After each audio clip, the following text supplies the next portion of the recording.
ईशा के जन्म से 327 साल पहले मगध साम्राज्य पर नंद वंश के राजा धनानंद का शासन था। उत्तर में हिमालय से दक्षिण में गोदावरी तथा पश्चिम में सिंधु से लेकर पूर्व तक विशाल साम्राज्य का सम्राट एक लालची और धन के नशे में चूर रहने वाला राजा धनानंद था।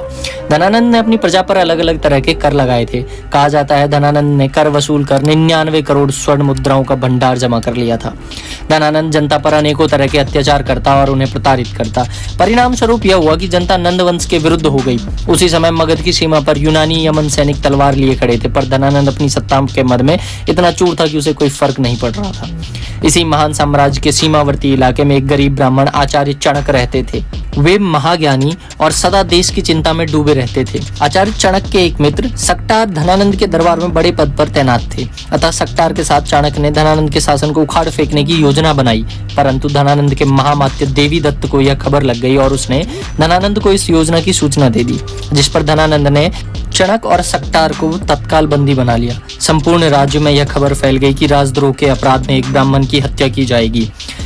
आचार्य चाणक्य का कटा सर नगर के चौराहे पर टांग दिया गया। उस समय सदी के महान गुरु चाणक्य महज 14 साल के थे।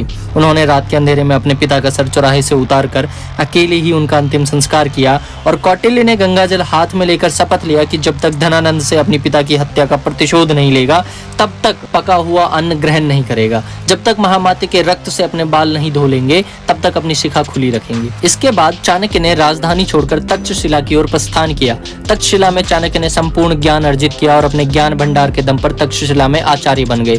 उनके ज्ञान की ख्याति दूर दूर तक फैलने लगी थी, परंतु चाणक्य की आंखें किसी को ढूंढ रही थी, किसी ऐसे वीर को जो धनानंद को मारकर उनके सपने और प्रतिशोध को पूरा कर सके।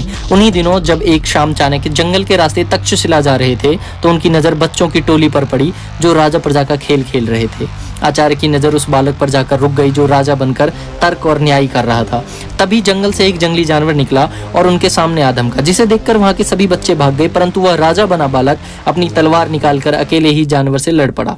बालक का यह साहस देखकर आचार्य ने पूछा, इतना साहसी बालक, नाम क्या है तुम्हारा? जिस पर बालक ने उत्तर दिया, चंद्रगुप्त मौर्य। आचार्य को इस बालक की प्रतिभा में भविष्य से सामना कराया। वे मगध के भावी सम्राट की छवि उस बालक में देखने लग गए। आचार्य चाणक्य ने बालक चंद्रगुप्त को अपना शिष्य बनाया और एक अज्ञात स्थान पर ले गए, जहां आचार्य ने बालक चंद्रगुप्त को शस्त्र की शिक्षा देना शुरू किया। चंद्रगुप्त को आचार्य ने शास्त्र और शस्त्र की शिक्षा दोनों में पारंगत कर दिया। नंद शासक धनानंद क्रूर और अत्याचारी तो था, परंतु वह एक महावीर योद्धा भी था और महाकुटिल चतुर महामात्य देवी दत्त जैसे उसके मंत्री थे। धनानंद को हराने के लिए वीर चंद्रगुप्त ने दिन रात शस्त्र और शास्त्र का अभ्यास किया और अपने गुरु के संरक्षण में अब वे वयस्क व शक्तिशाली हो चुके थे। लेकिन धनानंद के सामने वे अकेले पर्याप्त नहीं थे। धनानंद के पास 2 लाख की पैदल सेना, 20,000 घुड़सवार, 3,000 हाथी सवार रथ थे।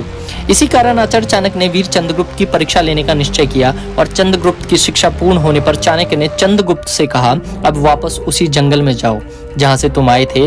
वहां रहने वाले जनमानस को एकत्र करो और उनमें से योद्धाओं का चयन करके एक राष्ट्रीय सेना का निर्माण करो और लोगों को संगठित करो, परंतु ध्यान रहे यह कार्य बहुत गोपनीय तरीके से करना है।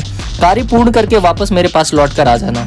चाणक्य की आज्ञा और आशीर्वाद लेकर महायोद्धा चंद्रगुप्त मौर्य अपने पहले लक्ष्य की ओर निकल गए। इस वीडियो के अगले भाग में देखिए कैसे चंद्रगुप्त ने धनानंद के साम्राज्य को उखाड़ फेंका। मिलते हैं अगले भाग में। धन्यवाद।